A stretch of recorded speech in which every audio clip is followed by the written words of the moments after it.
Chapitre 8. Paul n'assista pas longtemps à l'entretien de son frère avec l'intendant. Ce dernier, homme de haute taille, maigre, à l'œil rusé, à la voix mielleuse et éteinte, répondait aux observations de Nicolas Petrovitch par un éternel « assurément, sans aucun doute », tout en s'efforçant de présenter les paysans comme des ivrognes et des voleurs. Le nouveau mode d'administration que l'on venait d'adopter ne fonctionnait encore qu'en criant, comme une roue mal graissée ou un meuble fait avec du bois humide par un ouvrier de village.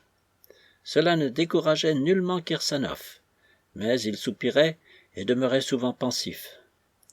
Il comprenait que sans argent les choses ne marcheraient pas, et l'argent lui manquait. Arkad avait dit vrai. Paul Petrovitch était venu plus d'une fois au secours de son frère. Plus d'une fois, le voyant qui se cassait la tête pour trouver un moyen de se tirer d'embarras, il s'était lentement approché d'une fenêtre en marmottant entre ses dents « Mais je puis te donner de l'argent ». Et il lui en donnait effectivement, mais cette fois il était lui-même à sec, et il avait jugé à propos de s'éloigner. Les discussions domestiques lui causaient un insurmontable ennui. D'ailleurs, il lui semblait toujours que Kirsanov, avec tout son zèle et tous ses efforts, s'y prenait mal.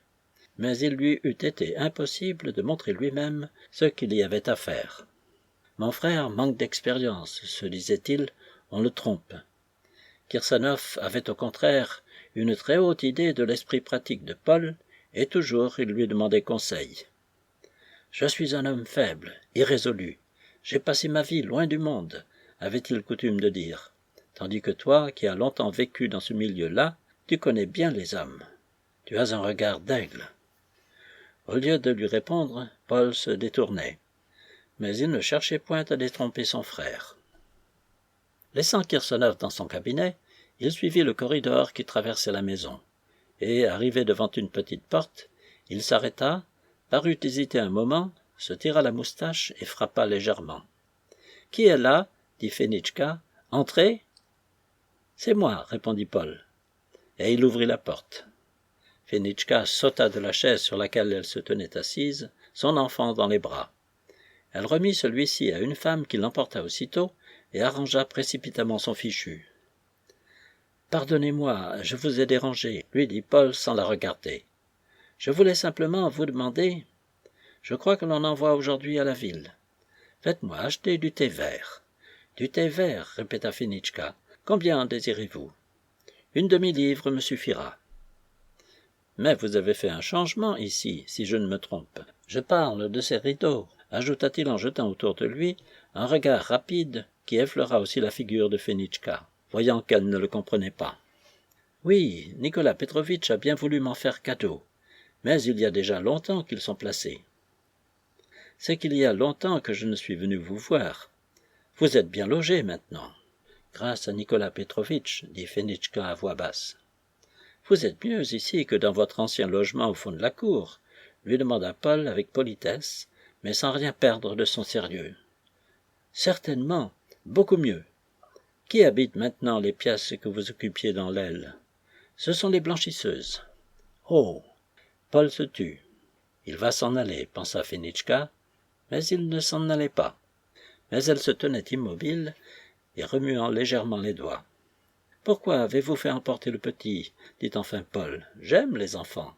Montrez-le-moi. » Fenitchka rougit de confusion et de plaisir. Elle avait peur de Paul. Il ne lui parlait que très rarement. « Douniacha » cria-t-elle. « Apportez Mitya. » Fenitchka ne tutoyait aucun des gens de la maison. « Au fait, non, attendez.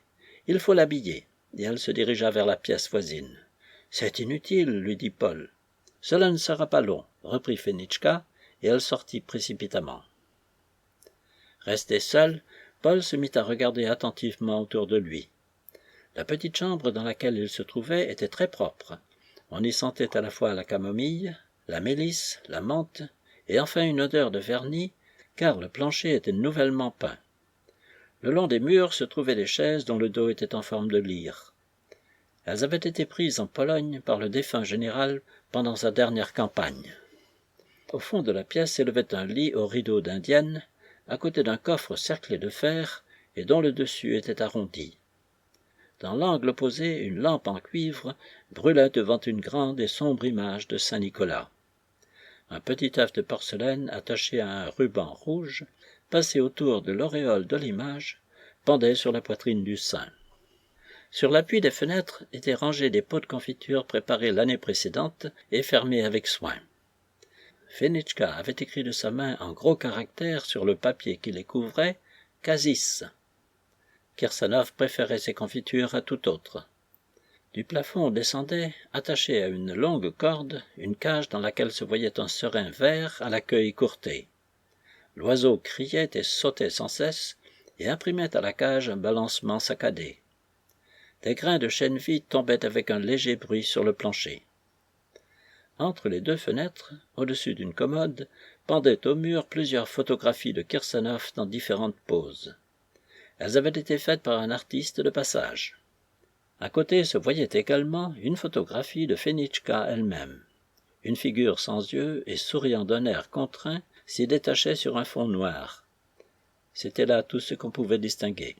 Au-dessus de ce dernier portrait, le général Yermolov, vêtu d'un manteau tcherkesse, fronçait les sourcils en regardant les montagnes qui s'élevaient à l'horizon. Une petite pelote de soie, suspendue au même clou, lui tombait sur le front. Pendant près de 5 minutes, un bruit de pas et des chuchotements se firent entendre dans la chambre voisine. Paul prit sur la commode un livre usé. C'était un volume dépareillé du roman de Massalski, Les Strelitz. Il en tourna quelques pages. La porte s'ouvrit et Fenichka parut, tenant Mitya dans ses bras. L'enfant portait une petite chemise rouge, bordée d'un galon au collet. Sa mère l'avait débarbouillé et peigné. Il respirait avec bruit, se trémoussait et agitait ses bras comme font les enfants bien portants. Tout petit qu'il était, l'élégance de son vêtement agissait sur lui. Ses traits bouffis exprimaient la satisfaction. Fenichka n'avait pas oublié sa propre chevelure, et elle avait mis une collerette neuve, mais elle eût pu se dispenser de ce soin. Est-il, en effet, rien de plus charmant au monde qu'une mère jeune et belle tenant un enfant dans ses bras? « Quel luron !» dit Paul d'un air bienveillant, et il chatouilla le double menton de Mitya avec l'extrémité de l'ongle pointu qui terminait son index. L'enfant regarda le serin et se mit à rire.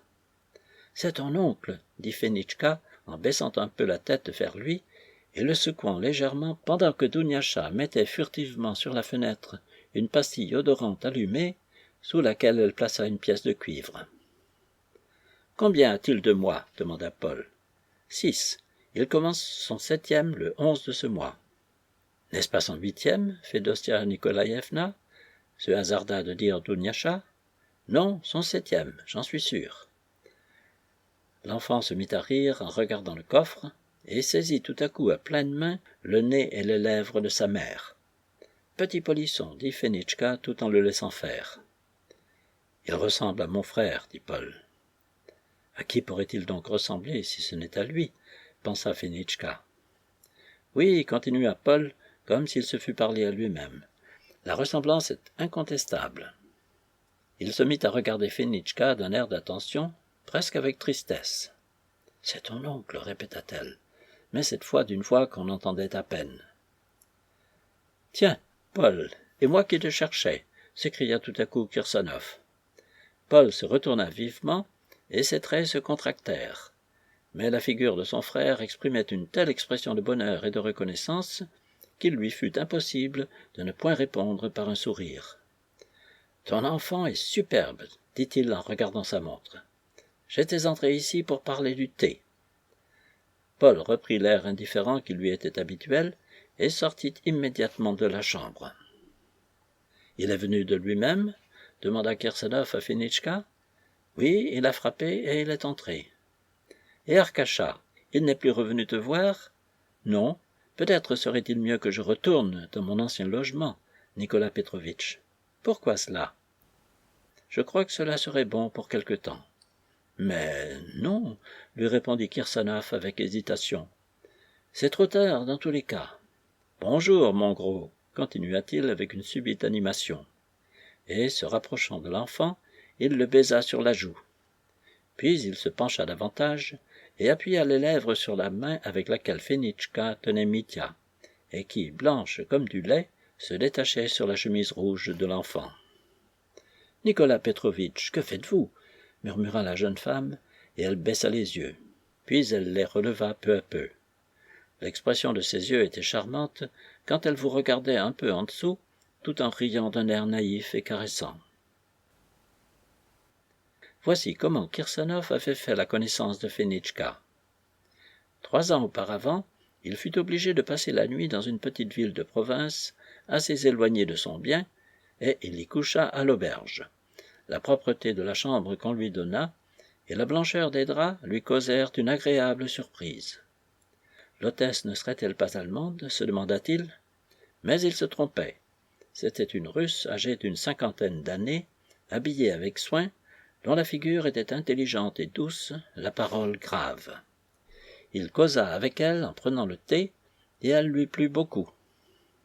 Il venait de s'établir dans sa nouvelle maison, et ne voulant plus avoir de serfs à son service, il cherchait des serviteurs libres. L'hôtesse, de son côté, se plaignait du petit nombre de voyageurs, de la dureté des temps. Il lui proposa de remplir les fonctions d'économe dans sa maison. Elle y consentit. Son mari était mort depuis longtemps. Il l'avait laissée avec une fille unique, qui était Fenichka. 2 ou 3 semaines après le retour de Kirsanov, Arina Savitchna, c'était le nom de la nouvelle femme de charge, arriva à Marino avec sa fille et s'installa dans l'aile de la maison. Le hasard avait servi Kirsanov à souhait. Arina mit son ménage sur un excellent pied. Personne ne s'occupait alors de Fenichka, qui avait déjà 17 ans accomplis, et on ne la voyait guère. Elle vivait tranquillement comme une souris dans son trou. Le dimanche seulement, il arrivait à Kirsanov de remarquer dans un coin de l'église du village le profil délicat d'un blanc visage de jeune fille. Plus d'une année s'écoula ainsi.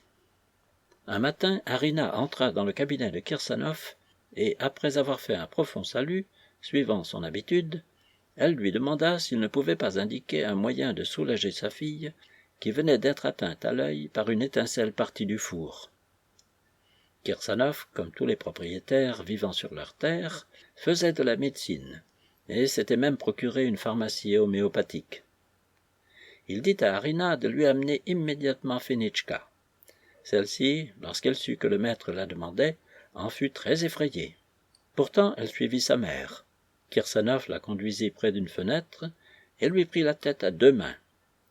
Ayant bien examiné son œil rouge et enflammé, il prescrivit de le bassiner avec de l'eau, qu'il prépara lui-même. Puis il déchira un morceau de son mouchoir et montra comment il fallait s'y prendre. Lorsqu'il eut achevé, Fenichka voulait se retirer. « Baise donc la main du maître, petite sotte, » lui dit Arina. Kirsanov ne la laissa pas faire, et, tout confus lui-même, il la baisa sur l'arrêt du front tandis qu'elle tenait sa tête penchée en avant. L'œil de Fenichka ne tarda pas à guérir, mais l'impression qu'elle avait produite sur Kirsanov ne s'effaça pas aussi promptement. Il lui semblait tenir encore entre ses mains ses cheveux fins et doux. Il croyait toujours voir cette figure blanche et pure, timidement levée en l'air, et ses lèvres entr'ouvertes laissant paraître des dents qui brillaient au soleil comme de petites perles. À partir de ce moment, il se mit à la regarder beaucoup plus attentivement le dimanche à l'église, et cherchait à lui parler. Elle répondit d'abord à ses avances avec sauvagerie, et une fois, l'ayant rencontré à la tombée du jour dans un sentier étroit qui traversait un champ de seigle, elle se jeta, pour l'éviter, au milieu des grands blés entremêlés de bluets et d'absinthe. Il aperçut sa tête à travers le réseau d'or des épis, derrière lesquels elle l'observait comme une petite bête fauve, et lui cria d'un air de bonne humeur « Bonjour, Fenichka, je ne mords pas. »« Bonjour, murmura-t-elle, sans quitter son abri. Cependant, elle commençait à s'habituer à lui peu à peu, quand sa mère vint à mourir subitement du choléra.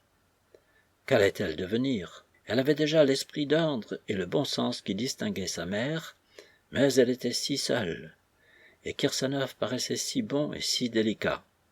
Il est inutile de rapporter ce qui suivit. « Tu dis donc que mon frère est entré comme ça, sans façon, chez toi ?» reprit Kirsanov. « Il a frappé et il est entré ?»« Oui. Allons, c'est bien. Laisse-moi bercer un peu Mitya. Et Kirsanov se mit à lancer son fils presque jusqu'au plafond, à la grande joie du bambin et à la grande inquiétude de sa mère, qui, chaque fois qu'elle le voyait s'élever, tendait les bras vers ses petits pieds nus. Quant à Paul, il avait regagné son cabinet élégant tapissé d'un beau papier, orné d'un trophée d'armes disposé sur un tapis de Perse, avec des meubles en noyer recouverts d'une étoffe vert foncé, une bibliothèque Renaissance en vieux chêne, des statuettes de bronze posées sur une magnifique table à écrire et une cheminée en marbre. Il se jeta sur son divan, mit ses mains sous sa tête et resta immobile, regardant le plafond d'un air presque désespéré. Que ce fût pour cacher dans l'obscurité l'expression qui se lisait sur sa figure, ou pour tout autre motif, il se releva presque aussitôt, détacha le lourd rideau qui pendait aux fenêtres, et se jeta de nouveau sur le divan. Chapitre 9. Le même jour, Bazarov fit aussi la connaissance de Fenitchka. Il se promenait dans le jardin avec Arkad et lui expliquait pourquoi certains arbres, et surtout certains jeunes chênes, n'avaient point pris. « Vous devriez planter ici plus de peupliers et de sapins, même des tilleuls si vous voulez, pourvu que vous apportiez du terreau. Voilà un bosquet qui a bien pris, ajouta-t-il, parce que l'acacia et le seringa sont bons diables. Ils ne demandent pas de soins. Tiens, il y a quelqu'un dans le bosquet. » C'était Fenitchka qui se trouvait avec Dunyasha et Mitya. Bazarov s'arrêta, et Arkad fit à Fenitchka un signe de tête, comme à une vieille connaissance. « Qui est-ce » demanda Bazarov, lorsqu'ils se furent un peu éloignés. « Elle est fort gentille. »« De qui parles-tu » ? ?»« La question est singulière. Il n'y en a qu'une qui soit jolie. » Arkad lui expliqua en peu de mots, et non sans embarras, la position de Fenitchka dans la maison. « Bah, dit Bazarov, il paraît que ton père aime les bons morceaux. Sais-tu bien qu'il me plaît, ton père ? Vrai, c'est un gaillard. Mais il faut que nous fassions connaissance, ajouta-t-il, et il se dirigea de nouveau vers le bosquet. Eugène, lui cria Arkad avec effroi, sois prudent, je t'en supplie. Calme-toi, répondit Bazarov. J'ai roulé ma bosse, je connais le monde. Et s'étant approché de Fenitchka, il ôta sa casquette. Permettez-moi de me présenter moi-même, lui dit-il en la saluant poliment. Je suis un ami d'Arkad Nikolaïtch et un homme paisible. Fenitchka se leva et le regarda sans lui répondre. Quel bel enfant, continua Bazarov. Soyez sans inquiétude, je n'ai porté malheur à personne. Pourquoi ses joues sont-elles si rouges? Fait-il ses dents? Oui, dit Fenitchka, il en a déjà 4, et ses gencives se gonflent de nouveau. Montrez-moi ça et n'ayez pas peur, je suis médecin. Bazarov prit l'enfant dans ses bras, et celui-ci, au grand étonnement de Fenitchka et de Dunyasha, ne s'y opposa nullement et ne parut pas effrayé. Effectivement, je vois, ça ne sera rien. Il aura une fameuse mâchoire. S'il lui arrivait quelque chose, faites-moi appeler. Et vous-même, êtes-vous bien portante? Mais oui, grâce à Dieu. Il est toujours bon de rendre grâce à Dieu. La santé est le premier des biens. Et vous, ajouta Bazarov en s'adressant à Dunyasha. Dunyasha, fille très réservée au logis et très folâtre dehors, éclata de rire pour toute réponse. Allons, c'est bien. Tenez, je vous rends votre gros luron. Fenitchka reprit l'enfant. Comme il a été tranquille dans vos bras, reprit-elle à voix basse. Tous les enfants en font de même lorsque je les prends, répondit Bazarov. J'ai un secret pour cela. Les enfants sentent qui les aime, dit Dunyasha.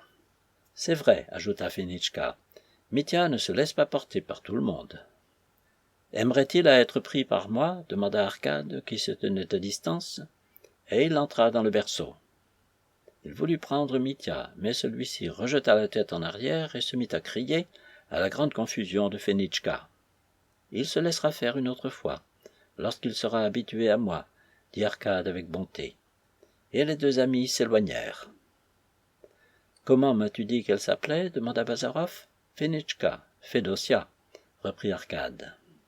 Et son nom patronymique? Il est toujours bon de savoir cela. Nikolaïevna. Bene. Ce qui me plaît en elle, c'est qu'elle ne paraît pas trop embarrassée. Il y a des gens qui le trouveraient mauvais. C'est absurde. Pourquoi serait-elle embarrassée? Elle est mère, donc elle a raison. Sans doute, reprit Arcade, mais mon père, lui aussi est dans son droit. Ce n'est pas mon avis.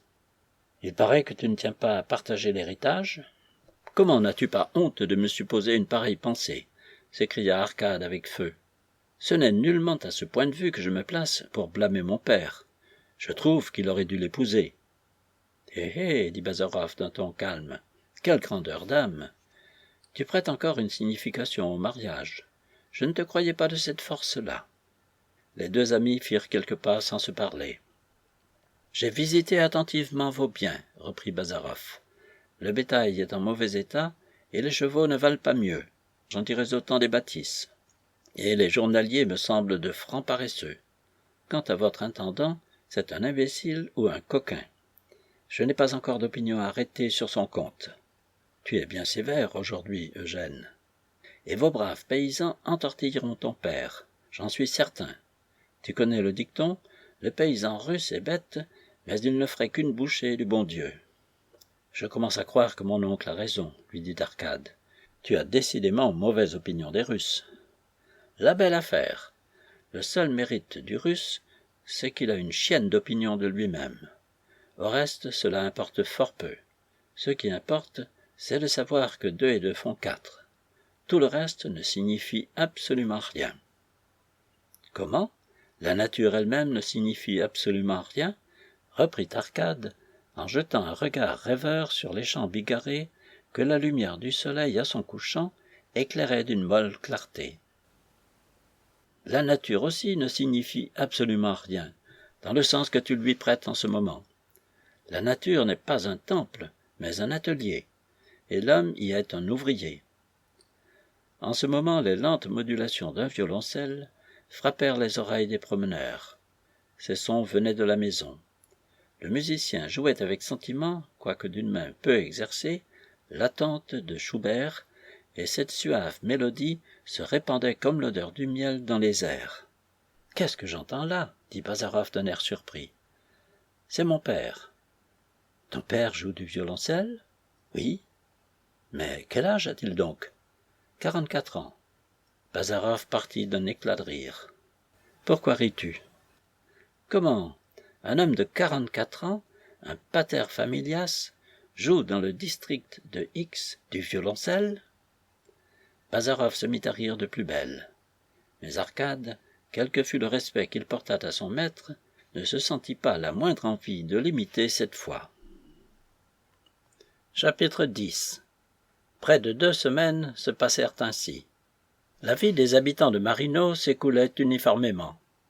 Arcade faisait le sybarite, et Bazarov travaillait.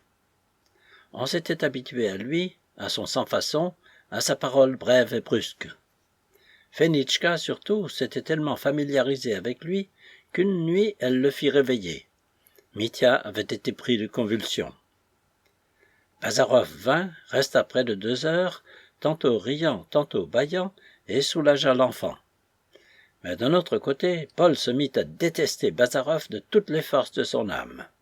Il le considérait comme un homme insolent, effronté, cynique, un vrai plébéien, qui avait peu d'estime pour lui, Paul Kirsanov, et allait même peut-être jusqu'à le mépriser. Son frère Nicolas craignait un peu le jeune nihiliste et doutait qu'il exerçât une heureuse influence sur Arcade, mais il l'écoutait avec plaisir et assistait volontiers à ses expériences de physique et de chimie. Bazarov avait apporté avec lui un microscope et passait des heures entières l'œil sur cet instrument. Les domestiques s'étaient aussi habitués à Bazarov, quoiqu'il les traitât cavalièrement. Ils voyaient plutôt en lui un homme de leur bord qu'un maître. Douniacha ricanait volontiers avec Bazarov et lui jetait à la dérobée des regards significatifs lorsqu'elle passait en trottinant devant lui comme une petite caille. Pierre, homme borné et pétri d'amour-propre, au front perpétuellement soucieux, dont les mérites étaient une attitude polie, savoir épeler et brosser souvent sa redingote, se déridait et souriait même dès que Bazarov lui accordait la moindre attention. Les petits domestiques suivaient le docteur comme de jeunes chiens. Le vieux Prokofitch était le seul qui ne l'aima point.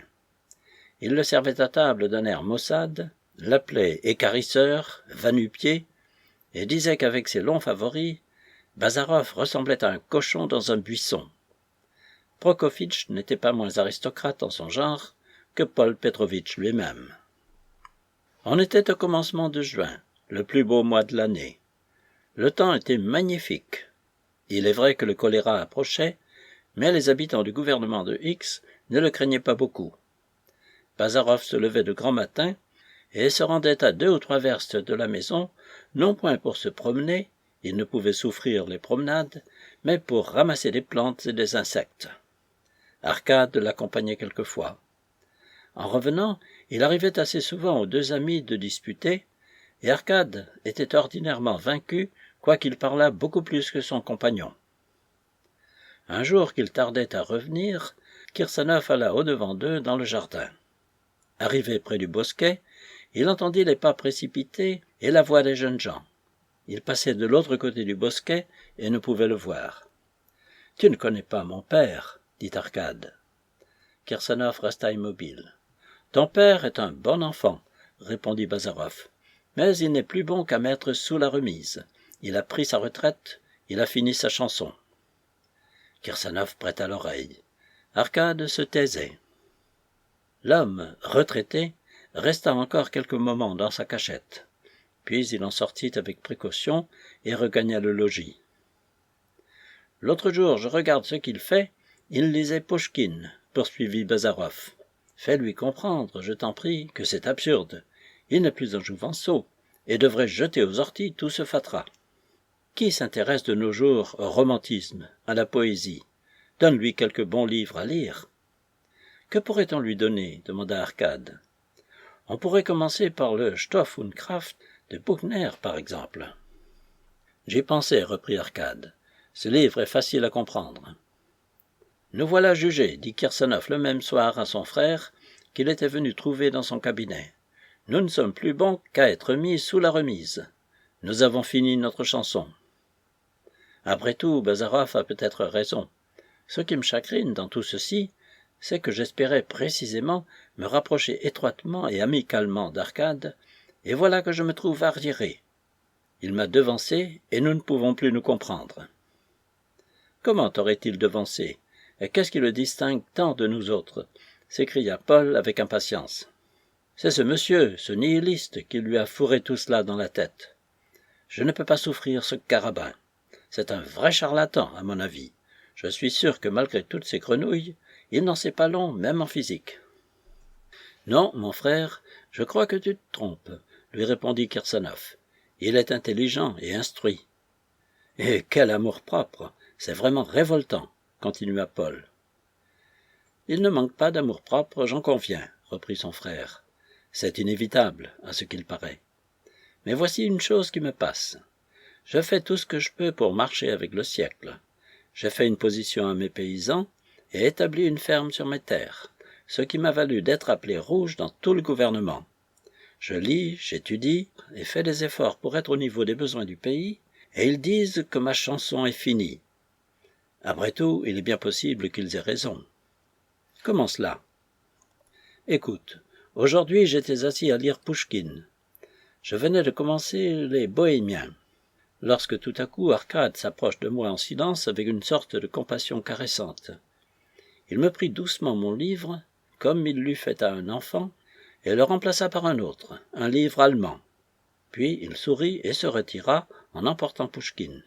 « Vraiment? Et quel est le livre qu'il t'a donné? »« Le voici. » Kirsanov sortit de la poche de derrière de sa redingote la 9e édition de la fameuse brochure de Buchner. Paul en tourna quelques pages. « Arcade s'occupe de ton éducation, dit-il. As-tu essayé de lire cela? »« Oui. Eh bien? »« Il faut que je sois bête ou que l'auteur n'ait pas le sens commun. Mais c'est sans doute moi qui suis bête. »« Tu n'as pas oublié ton allemand? » demanda Paul. « Non. » Paul tourna le livre dans ses mains en regardant son frère à la dérobée. Ils se taisaient l'un et l'autre. « À propos, dit Kirsanov qui voulait changer de conversation, j'ai reçu une lettre de Koliazine. »« De Matvei Ilitch ? » »« Oui, Il est arrivé à X pour passer l'inspection du gouvernement. C'est maintenant un personnage. Il me dit qu'en sa qualité de parent, il désire beaucoup nous voir, et m'invite à me rendre à la ville avec toi et Arcade. « Iras-tu » demanda Paul. « Non. Et toi ?»« Moi non plus. Je ne vois pas la nécessité de me traîner à 50 verstes pour ces beaux yeux. Mathieu veut se montrer à nous dans toute sa gloire. Que le diable l'emporte. Il devrait se contenter de l'encens administratif.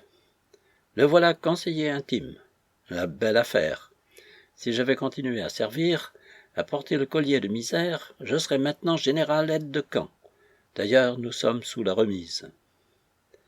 Oui, mon frère, il est temps, à ce qu'il paraît, de nous commander des cercueils et de nous croiser les bras sur la poitrine, dit Kirsanov avec un soupir.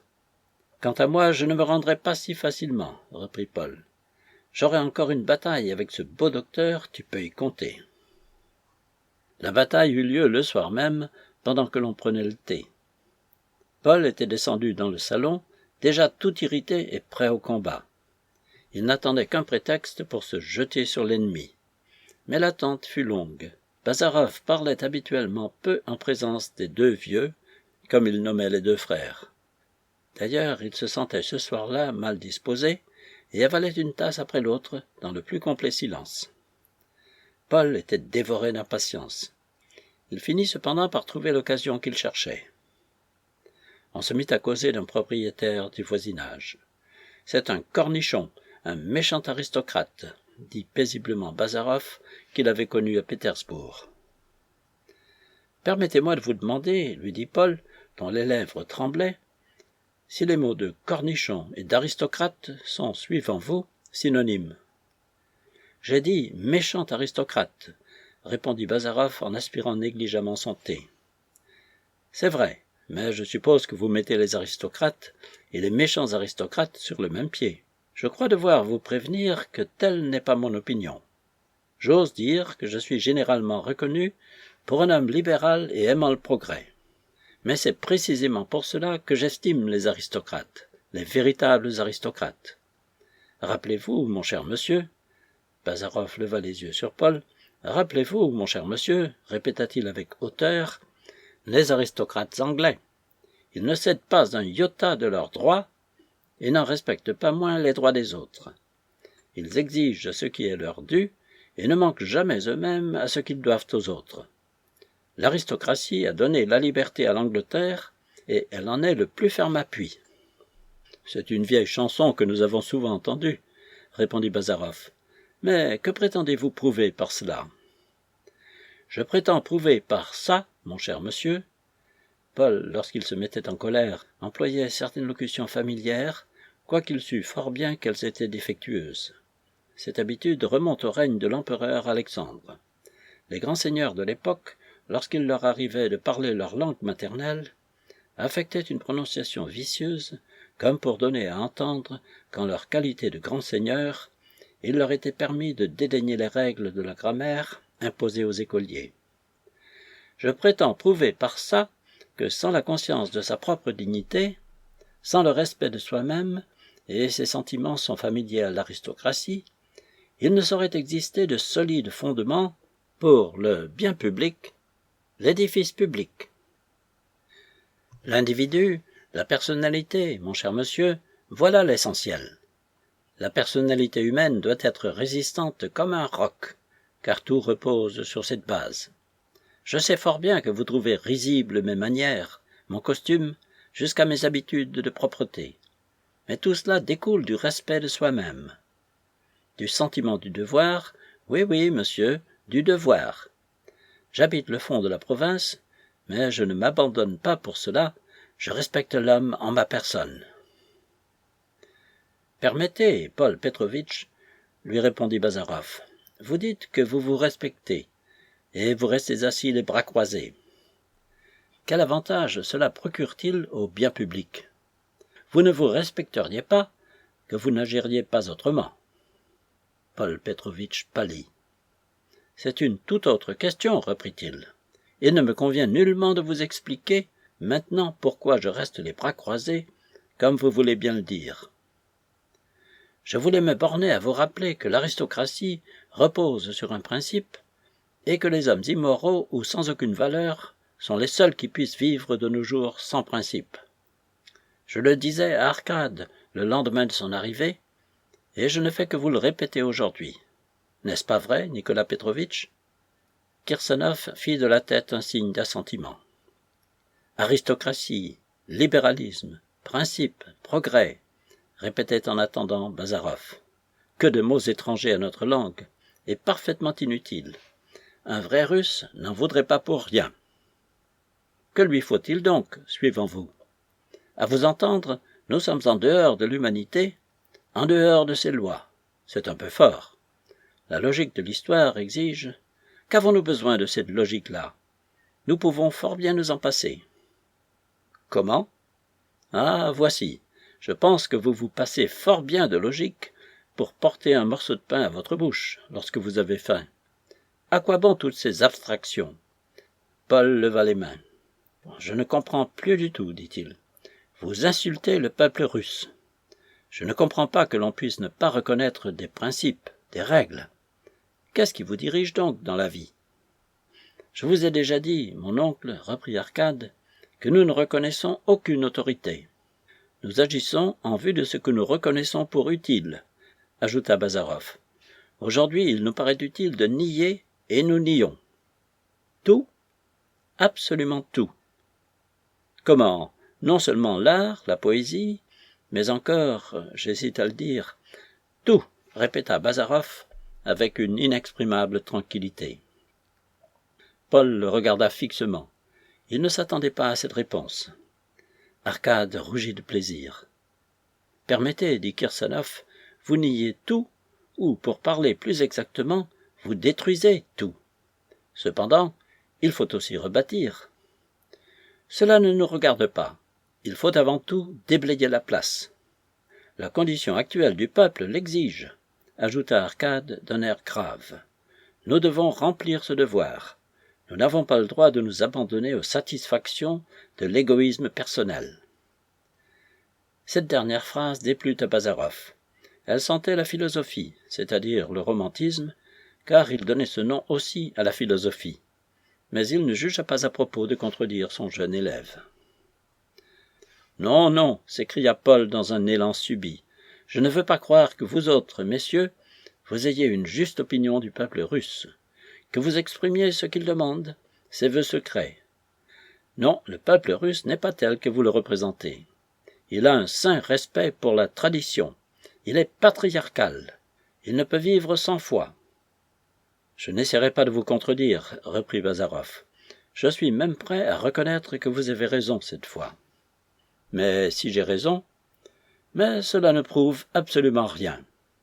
Absolument rien, répéta Arcade, avec l'assurance d'un joueur d'échecs expérimenté qui, ayant prévu un coup que son adversaire croit dangereux, n'en paraît nullement déconcerté. Comment cela ne prouve-t-il rien ? Dit Paul avec stupéfaction. Vous vous séparez donc de votre peuple ? Et quand cela serait ? Le peuple croit que lorsqu'il tonne, le prophète Élie se promène en char dans le ciel. Eh bien, faut-il que je partage son opinion à cet égard ? Vous croyez me confondre en me disant que le peuple est russe ? Et moi, ne le suis-je pas aussi ? Non. Après tout ce que vous venez de dire, vous n'êtes point russe. Je ne peux plus vous reconnaître pour tel. Mon grand-père conduisait la charrue, répondit Bazarov avec un orgueil superbe.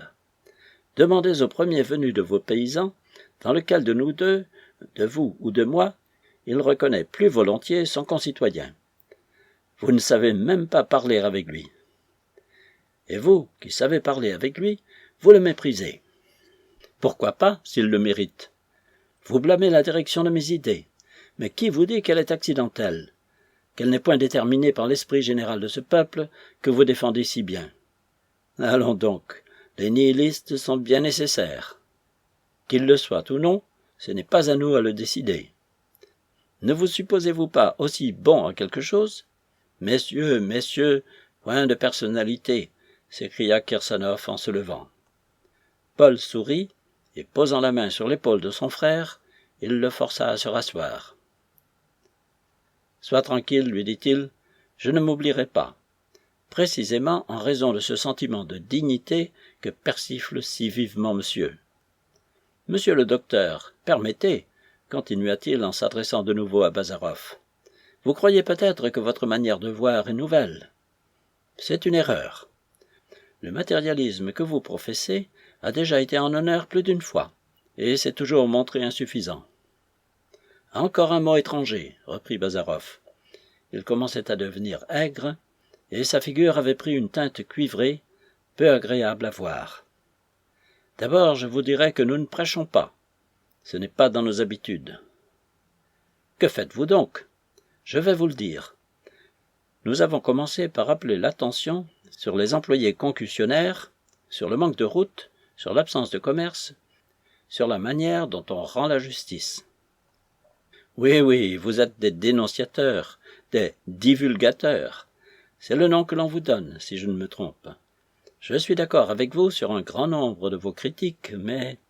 Puis nous n'avons pas tardé à reconnaître qu'il ne suffisait pas de bavarder sur les plaies qui nous rongent, que cela n'aboutissait uniquement qu'à la platitude et au doctrinarisme.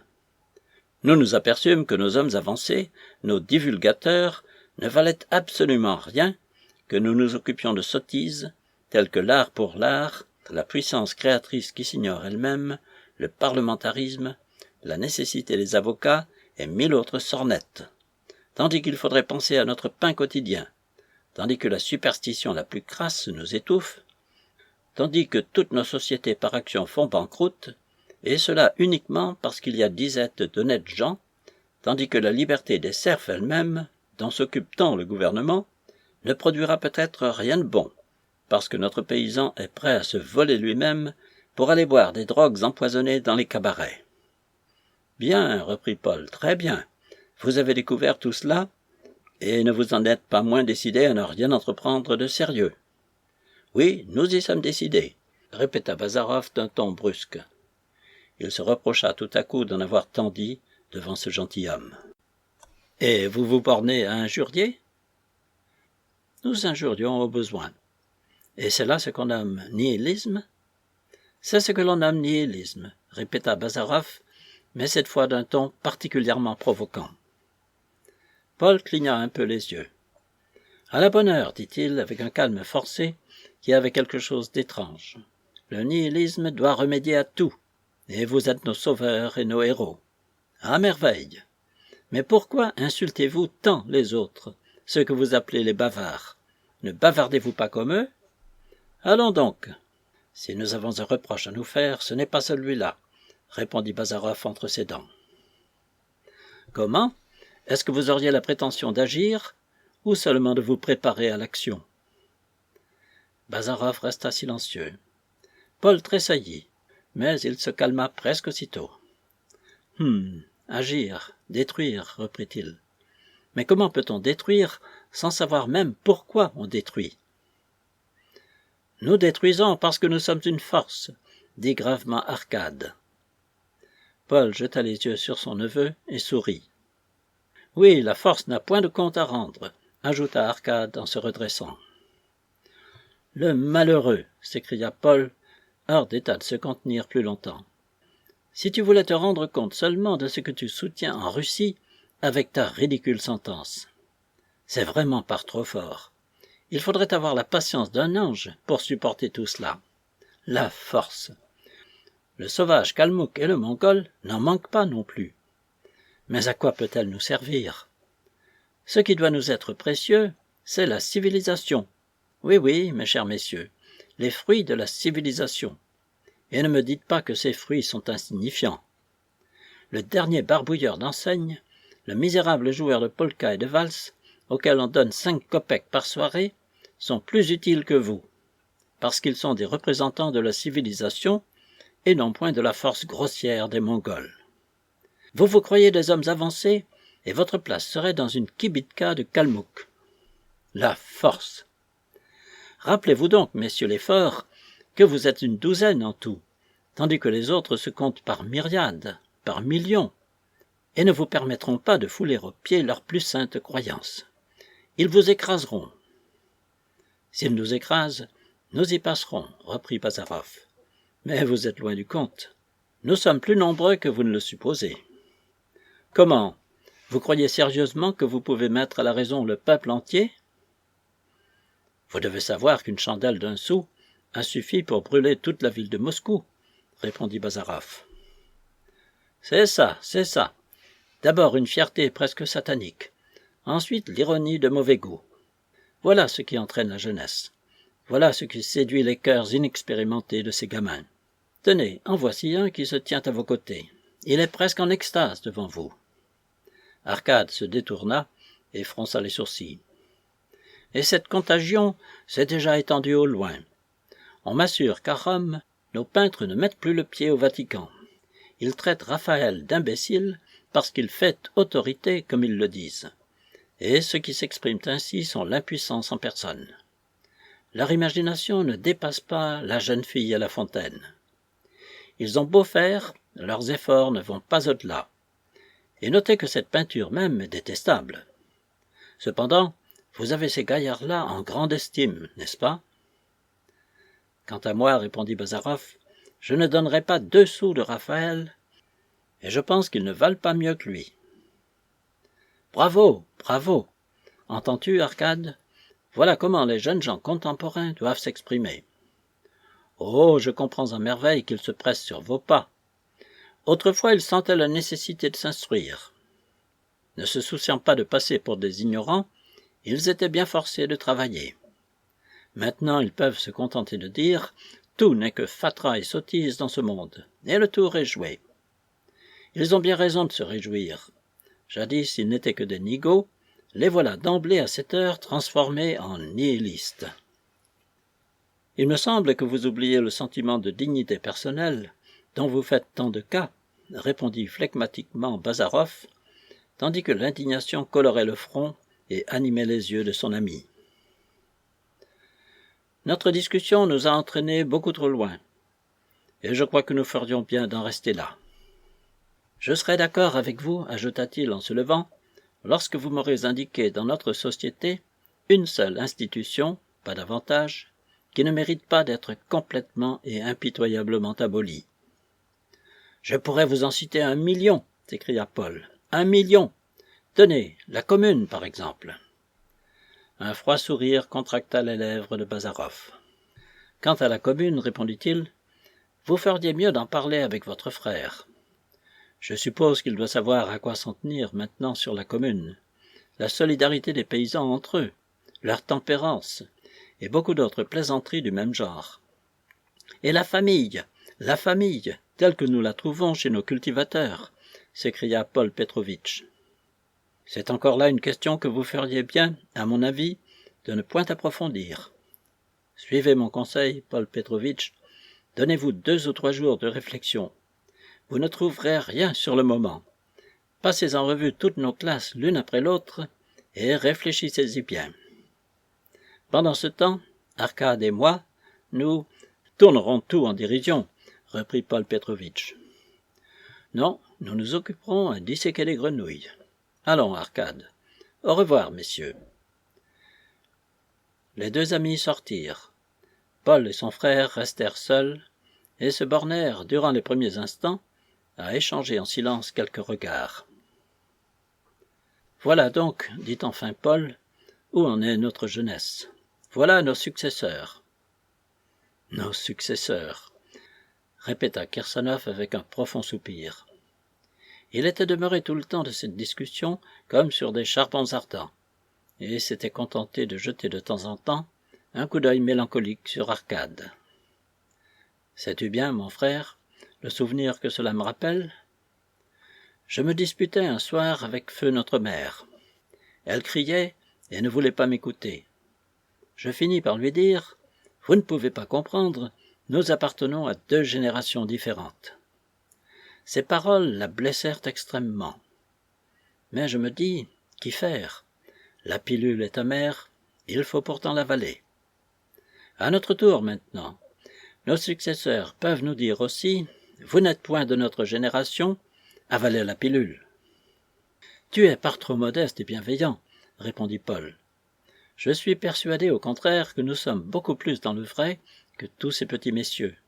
quoique notre langue soit peut-être un peu vieillie, et que nous n'ayons pas leur outrecuidance.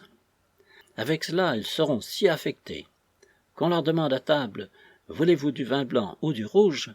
Ils vous répondent « J'ai la constante habitude de préférer le rouge. » Et cela d'une voix de basse et d'un air si ridiculement important. On dirait qu'ils posent devant tout l'univers.